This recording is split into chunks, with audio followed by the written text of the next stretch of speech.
ख़वातीन व हज़रात, अस्सलाम वालेकुम। पिछले एक हफ़्ते में काफ़ी सारी चीज़ें सोशल मीडिया पे बहुत चली।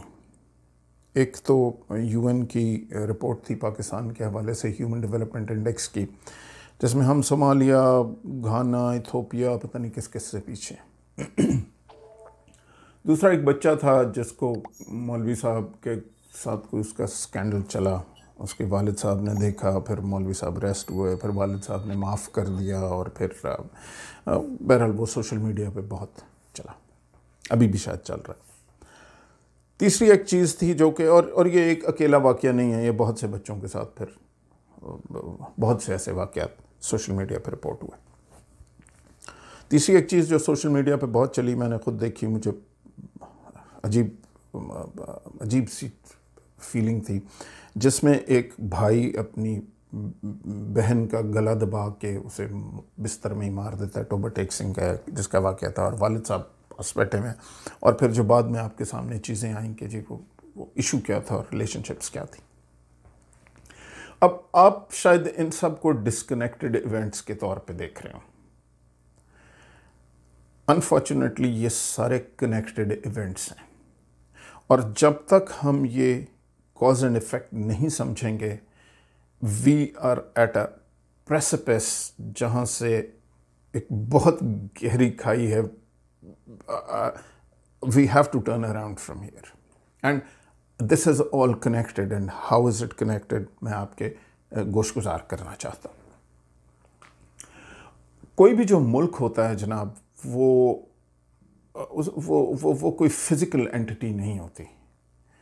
मुल्क पाकिस्तान किसी पहाड़, किसी दरिया, किसी दरख्त की वजह से नहीं है, कोई ज्योग्राफी नहीं है। Pakistan is the people of Pakistan.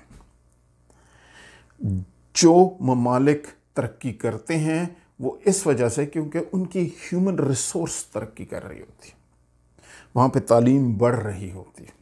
और तालीम जो है वो क्वालिटी तालीम की बहुत ज़रूरी है, कि आपकी तालीम आपको बंदर से इंसान बना रही है या इंसान से बंदर बना रही है। सो वो क्वालिटी ऑफ तालीम, वो अवेलेबिलिटी, कितने लार्ज स्केल पे लोगों तक वो फैलाई जा रही है, उसके नतीजे में लोगों की सोच आउट ऑफ द बॉक्स, नई चीज़ें सोचने पे आते हैं, वो इनोवेटिव होते हैं, वो इजादात करते हैं, वो दुनिया को कंट्रीब्यूट करते हैं, what are they giving to the world. और उसके नतीजे में वो सेल फोन्स बनाना शुरू करते हैं, वो नई टेक्नोलॉजी लाते हैं, वो गाड़ियाँ बनाते हैं, वो कोई दवाइयाँ ईजाद करते हैं जिसकी दुनिया को ज़रूरत होती है, तो वो मुल्क तरक्की करता जाता है, उसमें पैसा आता है। लेकिन अगर आप रिग्रेसिव हैं और आप कंटिन्यूसली आप इंसान से बंदर बनते जा रहे हैं, तो आपकी प्रोडक्ट की किसी को ज़रूरत ही नहीं है, तो आपकी ना इकोनॉमी डेवलप हो सकती है, आप कहीं नहीं पहुँचेंगे। And as I said, we are at a precipice, जिसके आगे बहुत गहरी खाई है। And it is very important to understand कि ये हो क्या रहा है, और ये हम अपने आप के साथ खुद कर रहे हैं। ये इसकी रूट्स आपके अपने कल्चर में है, और आपके अपने रिलीजन में है, और आपके अपने माहौल में है। और जब तक आप इस बात को समझेंगे नहीं, अनफॉर्चुनेटली तबाही है, और ये तबाही मज़ीद फैलेगी, और एज आई सेड, ये गहरी खाई है। और ये मैं आपको एक्सप्लेन करने की कोशिश करूँगा। देखिए, ह्यूमन जो है और बंदर जो है या भैंस जो है, इसमें फ़र्क क्या है? इसमें फ़र्क सोच का। think the human mind thinks, that's why it is different from all other animals. अगर आप जानबूझ के अपनी सोच को मारते हैं, तो ज़ाहिर है फिर तो आप गर्क है ना, फिर तो आपका ह्यूमन इंडेक्स यहीं जाएगा, फिर आपकी सोसाइटी में इसी किस्म की हरकतें होंगी, फिर आप कोई तरक्की नहीं करेंगे। अब आप अपनी सोच को systematically for a very long period of time मारते आ रहे हैं, और ये जो अब आप अपने इर्द गिर्द देख रहे हैं, ये उसका नतीजा है। और इसका जो क्योर है, ये कोई लॉ इन्फोर्समेंट में नहीं है, इसका क्योर कोई जुडिशरी की बेहतरी में नहीं है, इसका क्योर किसी गवर्नमेंट के पास कोई मैजिक वॉन्ड नहीं है, इसका क्योर आपके हाथ में है। आप अगर ये बात एक दफ़ा समझ जाएंगे तो ये स्ट्रक्चर ठीक हो सकेगा और तो आप वापस मुड़ सकेंगे। आपकी ह्यूमन रिसोर्स जो है आप उसको इंसान से बंदर बना रहे हैं। कैसे? क्योंकि आप उसको सोचने पे आपने पाबंदी लगाई हुई है। और ये कैसे कर रहे हैं?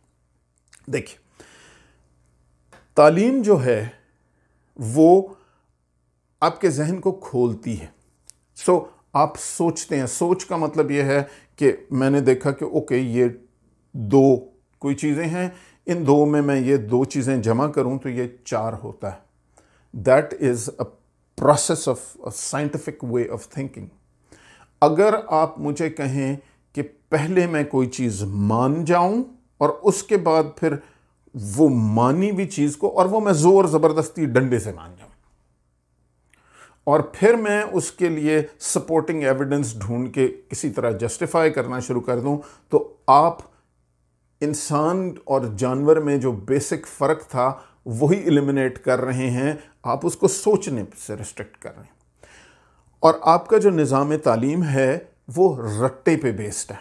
रट्टे का क्या मतलब है? रट्टे का मतलब है कि मास्टर जी ने डंडा चलाया हुआ है कि परसों जब तुम स्कूल आओ तो तुम्हें ये बात पता होनी चाहिए, जो तुम्हें बताया गया है वो तुमने रिपीट एज इट इज़ कर देना है। उसकी तुम्हें समझ आई है या नहीं है ये doesn't matter. This is the best way to kill human thinking. This is the best way to create monkeys from humans. कि लोग बगैर क्वेश्चन किए, बगैर सोचे, बगैर समझे, बगैर that scientific process of research, without asking for evidence, fear, उनको डरा दिया जाए कि जी सवाल नहीं करना, जो तुम्हें बता दिया गया है ये मान जाओ। और ये काम आपकी हर फील्ड में हो रहा है। आपका स्कूल सिस्टम इसी तरह बेस्ड है। मैंने आपको एक पिछले वीडियो में वो वाकया भी बताया कि वो बच्चे से मैंने पूछा कि बेटा मौलम क्या होता है, तो उसने कहा मौलम मुज़क्कर होता है और इसकी मोनिस जो होती है मौलमा होती है और इसका जो सिंगुलर फॉर्म है वो आलिम होता है। मैंने उसे कहा बेटा ये करता क्या है मौलम? तो वो कहते हैं जी ये मुज़क्कर होता है।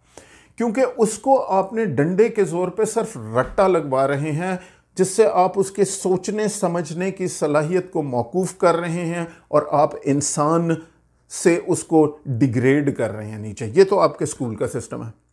अगर आप मदरसे में चले जाएं तो वो इससे वर्स है। वो तो आप मदरसे की 100 वीडियोस भी देख चुके होंगे। मार पीट चेन्स में आप किसी को पढ़ा रहे हैं तो आप उसको कह रहे हैं कि जो तुझे कह दिया गया है ये एक्सेप्ट कर ले। सबसर्वियंस, आपका पूरा कल्चर सबसर्वियंस पे बिल्ट है कि बस सरेंडर, अपनी हर चीज़ मान जाओ कि जो तुम्हें बता दिया गया ये ठीक है, क्वेश्चन नहीं करना, जो कि बेसिक ह्यूमन क्वालिटी है। That is the ability to think. Now you are removing that ability to think by forcing on to people through religion, through education.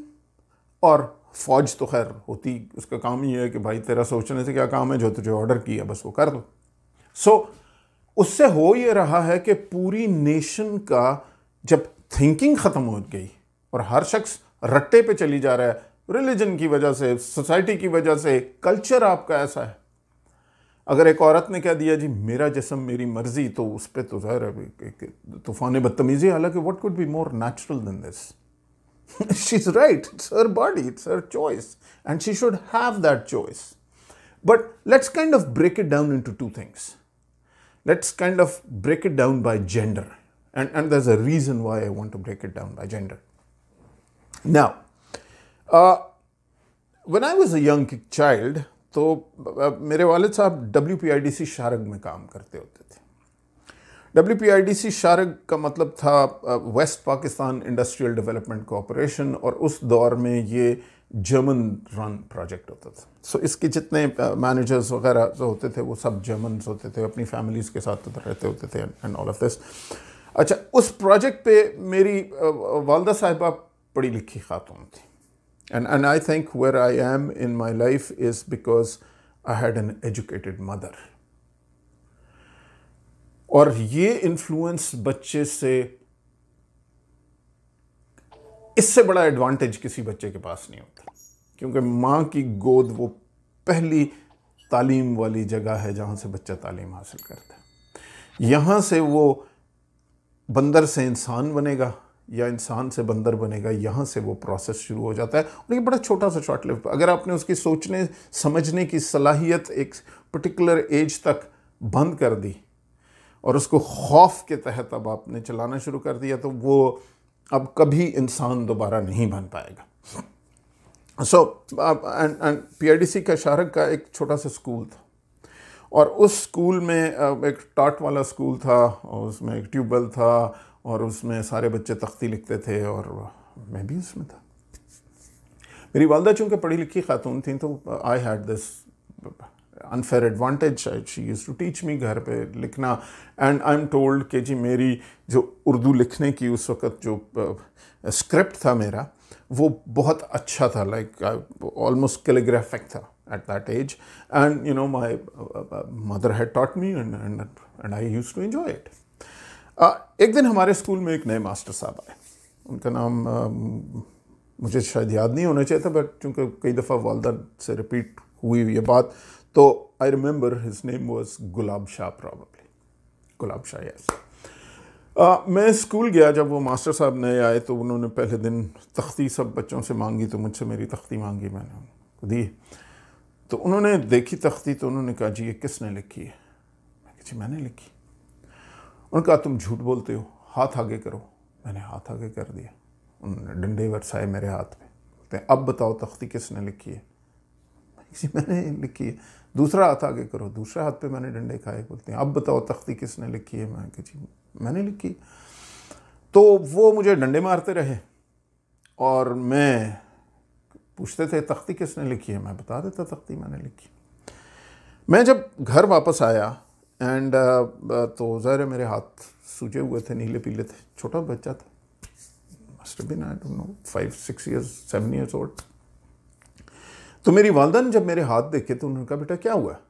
तो मैंने कहा जी मैं मास्टर ने मारा है। मारा है?